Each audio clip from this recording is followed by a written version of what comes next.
Ideas కావాలంటే American ప్రైడ్ను ఆస్వాదించాల్సిందే. ఆలోచన పెరగాలంటే యాంటిక్విటీతో టైఅప్ కావాల్సిందే. ఐబరీ క్లాసిక్ ఇచ్చే జ్ఞానోదయం ఏ లైబ్రరీలో కూడా దొరకదు అనేది వీరి నినాదం. సిగ్నేచర్ ఇచ్చే సంతోషం ఎన్ని శాంతి పూజలు చేసినా దక్కదు అనేది వీరి వాదం. సాఫ్ట్వేర్ కంపెనీలకు ఇప్పుడు భాగ్యనగరమే భవిష్యత్తుగా కనబడుతోంది. ఇండియన్ ఎక్స్ప్రెస్ వారి కథనం ప్రకారం దేశంలో ఎక్కువ మంది ట్యాక్స్ పేయర్లు ఉన్న రాష్ట్రంగా తెలంగాణ 9వ స్థానంలో ఉంది. ఇంతటి బంగారు తెలంగాణ బాటిల్స్ కొనుగోళ్ల విషయంలో కూడా బిగ్ బాస్ అనిపించుకుంటుంది. మందు తాగే ముచ్చటలో మనల్నెవర్రా ఆపేది అని జిందాబాద్ కొట్టించుకుంటోంది. అయితే మద్యం అమ్మకాల నుంచి అత్యధిక ఆదాయం పొందుతున్న రాష్ట్రాల్లో ఉత్తరప్రదేశ్ రాష్ట్రం మొదటి స్థానంలో ఉంది. గోదావరి నది పుట్టిన ఈ జిల్లాలోనే వైన్ అనేది ఏరులై పారుతోంది. పెద్దముళ్ళు ఆరును ముద్దాడగానే సురాపానీయాల శుద్ధపూసలు సమరానికి సై అంటుంటారు.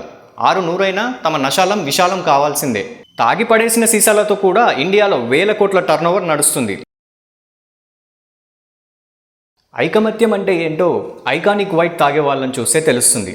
పోరాటం అంటే ఏంటో పీటర్ స్కాట్తో పొత్తుకొడిన వారిని అడిగితే తెలుస్తుంది. ఐడియాస్ కావాలంటే అమెరికన్ ప్రైడ్ను ఆస్వాదించాల్సిందే. ఆలోచన పెరగాలంటే యాంటిక్విటీతో టైఅప్ కావాల్సిందే. ఇలాంటి కొటేషన్లు పర్మిట్ రూమ్లో ప్రతి అడుగడుగునా కనబడుతుంటాయి, వినబడుతుంటాయి. ఐబరీ క్లాసిక్ ఇచ్చే జ్ఞానోదయం ఏ లైబ్రరీలో కూడా దొరకదు అనేది వీరి నినాదం. సిగ్నేచర్ ఇచ్చే సంతోషం ఎన్ని శాంతి పూజలు చేసినా దక్కదు అనేది వీరి వాదం. ఈ గ్లాస్మేట్ గురించి చెప్తే చివా శ్రీగల్ రాస్తే రాయల్ సెల్యూట్. సరే, ఈ గుడుంబ శంకర్ల గురించి తెలుసుకోవాలంటే సినిమాలోకి వేరే విధంగా ఎంటర్ అవ్వాలి. మోస్ట్ హ్యాపెనింగ్ స్టేట్గా తెలంగాణ రాష్ట్రం ఇప్పుడు ఎన్నో రంగాల్లో దూసుకెళ్తుంది. దేశ ప్రగతికై తప్పించే దారిలో మొదటి అడుగు తమదే ఉండాలన్న కోరిక ఈ గడ్డ మీద బలంగా వినబడుతోంది. సిలికాన్ వ్యాలీ ఆఫ్ ఇండియా అని పిలువబడే బెంగళూరు నగరానికి ఏమాత్రం తగ్గని పోటీతో హైదరాబాద్ సిటీ ఇప్పుడు ఐటీ రంగంలో అదరగొడుతోంది. సాఫ్ట్వేర్ కంపెనీలకు ఇప్పుడు భాగ్యనగరమే భవిష్యత్తుగా కనబడుతోంది. ఇండియన్ ఎక్స్ప్రెస్ వారి కథనం ప్రకారం దేశంలో ఎక్కువ మంది ట్యాక్స్ పేయర్లు ఉన్న రాష్ట్రంగా తెలంగాణ 9వ స్థానంలో ఉంది. ఇదే ఆర్థిక దూకుడును కొనసాగిస్తే 29 రాష్ట్రాల్లో ఇటు 8 యూనియన్ టెరిటరీస్లో కలిపి వచ్చే 5 ఏళ్లలో తెలంగాణ టాప్ 3కి చేరడం ఎంతమాత్రమూ కష్టం కాదు అని ఆర్థిక సర్వేలు అంచనా వేస్తున్నాయి. ఇంతటి బంగారు తెలంగాణ బాటిల్స్ కొనుగోళ్ల విషయంలో కూడా బిగ్ బాస్ అనిపించుకుంటుంది. మందు తాగే ముచ్చటలో మనల్నెవర్రా ఆపేది అని జిందాబాద్ కొట్టించుకుంటోంది. ఇండియాలో అత్యధికంగా లిక్కర్ సేల్స్ జరుగుతున్న రాష్ట్రం తెలంగాణ. ఈ విషయంలో ఇంకొంచెం ముందుకు వెళ్లే ముందు తెలంగాణ లిక్కర్ దందా రేంజ్ ఏంటో చిన్న ఉదాహరణ ద్వారా అర్థమైపోతుంది. పోయిన ఏడాది ఒక్క డిసెంబర్ నెల 30-31 తేదీల్లో తెలంగాణలో అమ్ముడైన మద్యం బాటిల విలువ 800 కోట్లు. ఇది అంతకు ముందు ఏడాది కంటే 100 కోట్లు ఎక్కువే. ఇండియాలో లిక్కర్ మీద ఎక్కువ ట్యాక్స్ను వసూలు చేసిన రాష్ట్రాల్లో కర్ణాటక, ఉత్తరప్రదేశ్ రాష్ట్రాలు మొదటి స్థానంకై పోటీ పడుతుంటే మహారాష్ట్ర 2వ స్థానంలో ఉంది. ఆసియా ఖండంలోనే అతిపెద్ద లిక్కర్ మార్ట్ కూడా బెంగళూరులోనే ఉంది.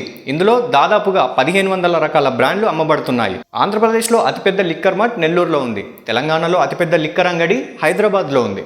తెలుగు రాష్ట్రాల్లో ప్రభుత్వానికి అందే ఆదాయాల్లో 15% మందుబాబుల జేబుల నుంచే పొందుతుండడం విశేషం. రాత్రనక పగలనక కష్టపడి ఒళ్ళు నొప్పులను దింపుకోవడానికి కొందరు విస్కీతో విశ్రాంతి కోరితే ఇంకొందరు రాత్రెప్పుడు అవుతుందా అని రంగునీళ్ల కొంగునీళ్ళకై ఎదురు చూస్తుంటారు. చక్కెర కన్నా తీయగా టేస్ట్ ఇచ్చే ఈ లిక్కర్ కోసం చొక్కాలు, నిక్కర్లు కూడా తాకట్టు పెట్టేవారు లెక్కలేనంత మందే ఉన్నారు. అయితే మద్యం అమ్మకాల నుంచి అత్యధిక ఆదాయం పొందుతున్న రాష్ట్రాల్లో ఉత్తరప్రదేశ్ రాష్ట్రం మొదటి స్థానంలో ఉంది. ఇక్కడ 27,000 మద్యం దుకాణాలు ఉన్నాయి. వీటి నుంచి ఒక్కో సీజన్కు 52,000 కోట్ల ఆదాయం అందుతుంది. ఆ తరువాత కర్ణాటక, మహారాష్ట్ర, ఢిల్లీలు ఉన్నాయి. అమ్మకాలు ఎక్కువగా ఉన్నా కూడా తెలంగాణ రాష్ట్రం పొందే ఆదాయం విషయంలో మాత్రం 8వ స్థానంలో ఉంది. ఇక వైన్ క్యాపిటల్ ఆఫ్ ఇండియా అని నాసిక్ ప్రాంతాన్ని పిలుస్తారు. గోదావరి నది పుట్టిన ఈ జిల్లాలోనే వైన్ అనేది ఏరులై పారుతోంది. ఈ నాసిక్ జిల్లాలో మొత్తం 52 వైన్ మేకింగ్ ఫ్యాక్టరీలు ఉన్నాయి. 1,80,000 ఎకరాల్లో విస్తరించున్న ఈ ఫ్యాక్టరీలో 8,000 ఎకరాలు ద్రాక్ష తోటలకై కేటాయించబడ్డాయి. ఇండియాలో మొట్టమొదటి వైన్ షాప్ కూడా ఇక్కడే ఓపెన్ అయింది. ప్రపంచం మొత్తం మీద ఎక్కువ మంది మందుబాబులు ఉన్న దేశం రొమేనియా. ఆ తర్వాత దేశం జార్జియా. మనకు అంతో ఇంతో తెలిసిన దేశాల్లో జర్మనీ టాప్ 5లో ఉంది. నిషా అనేది ఏ ఒక్కరికే సొంతమైన ఖుషి కాదు కదా. తన మన తేడాలుండని ఈ కులాసా కోసం లోకమంతా గలాటా పడుతుంది. పెద్దముళ్ళు ఆరును ముద్దాడగానే సురాపానీయాల శుద్ధపూసలు సమరానికి సై అంటుంటారు. 600 తమ నశాలం విశాలం కావాల్సిందే. అలా వీరు సాకపెడుతూ సాగుతున్న విషయాలను గమనిస్తే విస్కీ అమ్మకాల్లో ఇండియాలో అత్యధికంగా అమ్ముడయ్యే బ్రాండ్లలో మొదటిది మెక్డూవెల్స్, 2వ స్థానంలో ఉన్న బ్రాండ్ రాయల్ స్టాగ్, ఆ తర్వాత officers choice, next imperial blue. ఎక్కువగా సేల్ అయ్యే బీర్లలో కింగ్ ఆఫ్ గుడ్ టైమ్స్ గా పిలువబడే కింగ్ ఫిషర్ మొదటి ప్లేస్ లో ఉండి మందుబాబులతో చిందులేయిస్తోంది. హేవర్డ్స్ 5000, బడ్వైజర్ బీర్లు తరువాత స్థానంలో ఎక్కువగా సేల్ అవుతున్నాయి. వోడ్కా విషయంలో ఇండియాలో ఎక్కువగా సేల్ అయ్యే బ్రాండ్ మ్యాజిక్ మూమెంట్స్, రమ్ ఫ్లేవర్కు సంబంధించిన విషయంలో బకార్డి మొదటి స్థానంలో ఉండగా కాంటెసా, ఓల్డ్ మంక్, మెర్క్యులస్ ప్లాంటేషన్లు తర్వాత స్థానంలో ఉన్నాయి. తాగి పడేసిన సీసాలతో కూడా ఇండియాలో వేల కోట్ల టర్నోవర్ నడుస్తుంది.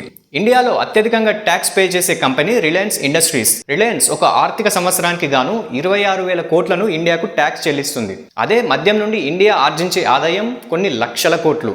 సోయి తప్పే వరకు గొంతు తడుపుకునే కొందరికి సోడా నీళ్లే స్నేహితులు, బీడీ కిల్లాలే బడా చుట్టాలు. శకునం లేని ఈ డ్రింకర్స్ యుద్ధానికి శంకుస్థాపన పడేది మాత్రమే గుర్తుంటుంది. అందుకే తలసరి ఆదాయం 3 లక్షలు కూడా లేని ఇండియాలో మంచి చెడ్డలకు కలిపి డైలీ 130 కోట్లతో గల్లా పెట్టే గలగల్లాడుతోంది. 4వ పెగ్గు నాలుక మీదకి దూకినంత కిక్కిస్తున్న ఈ లెక్కలే మద్యం దుకాణాల దరఖాస్తుల విషయంలో గొప్ప బిజినెస్ను చవిచూడడానికి కారణాలవుతున్నాయి. ఒకప్పుడు ఆంధ్రప్రదేశ్లో ఒక్కో బార్ టెండర్ కోసం 50,000 ఫీజు ఉంటే ప్రస్తుతం అది 2 లక్షలకు చేరింది. లక్కీ డ్రాప్ లాంటి ఈ లక్కు చిక్కితే బ్రాందీ బాటిల్ లాంటి సైజులో బ్యాంక్ అకౌంట్ బీర్ సీసా పొంగినట్టే పొంగిపోతుంది. నషా ముక్త్ భారత్ వంటి ప్రోగ్రామ్స్ గవర్నమెంట్ వాళ్ళు చేపడుతున్నా కూడా ఈ గరీబీ అక్కడి నుండి హఠావో అంటే లేచే వాళ్ళేనా అనేది పెద్ద క్వశ్చన్ మార్క్. ఎందుకంటే కలకత్తా లాంటి పట్టణాల్లో ఆల్కహాల్ను ఇంటికే హోమ్ డెలివరీ చేస్తున్నాయి కొన్ని క్విక్ కామర్స్ సంస్థలు. లేవకుండా పవ్వను ప్రశాంతంగా ఇంట్లోనే ఉండి తాగండి అంటూ తప్పటడుగులు వేస్తూ తప్పిపోవద్దని తృప్తిపరుస్తున్నాయి. ఇండియాలో రోజు తాగే తాగుబోతుల శాతాన్ని అడిగితే గూగుల్ కూడా బంగాళాఖాతంలో దూకే విధంగా కన్ఫ్యూజ్ అవుతుంది. ఎందుకంటే మనోళ్ళు కన్ఫ్యూజన్లో ఏం తాగుతున్నారో ఎంత తాగుతున్నారో అనేది వారికే అర్థమయ్యే పరిస్థితి లేదు కాబట్టి. తెలంగాణలో అయ్యలు అరుగుమీర తాగితే కొడుకులు కుట్టంలో తాగుతారు. ఇది ఇక్కడి కల్చర్. ఇక ఇండియాలో మద్యం తాగుతూ పద్యాలు పాడేవారిలో మగవారు 27% ఉండగా సిట్టింగ్ కార్యక్రమాల్లో శాంతిని పొందే స్త్రీల సంఖ్య 2% కన్నా తక్కువగా ఉంది. సర్వేలు సరిగా చేస్తున్నారో లేరో అనే సందేహం వచ్చే ఈ సర్వే రిపోర్టులు గంటకో విధంగా మారే అవకాశము లేకపోలేదు. గుర్తుపెట్టుకోండి, అప్పుడప్పుడు తాగితే ఆనందం, రోజు తాగితే రోగం. Drink responsibly. జీవితం విసిరే ఛాలెంజ్లను నెట్టుకోవడానికి రాయల్ ఛాలెంజ్లు, టార్గెట్లు తెచ్చే తలనొప్పులు తట్టుకోవడానికి టీచర్స్, బాధ్యతలు మోస్తున్న బాధలను బద్దలు కొట్టడానికి బ్లెండర్ స్ప్రైడ్లు, మంచి రోజులు రాకపోవా అనే ఆశతో ఆల్ సీజన్ అంటూ చిరునవ్వుతో చీర్స్ కొడుతున్న ఎందరో ఈ దేశ ప్రగతికి ఎంతో విశేషమే. ఇలా చెప్పడం కొంత చింతించాల్సిన విషయమే. Men will be men. Video నచ్చితే లైక్ చేయండి, షేర్ చేయండి, కామెంట్ చేయండి.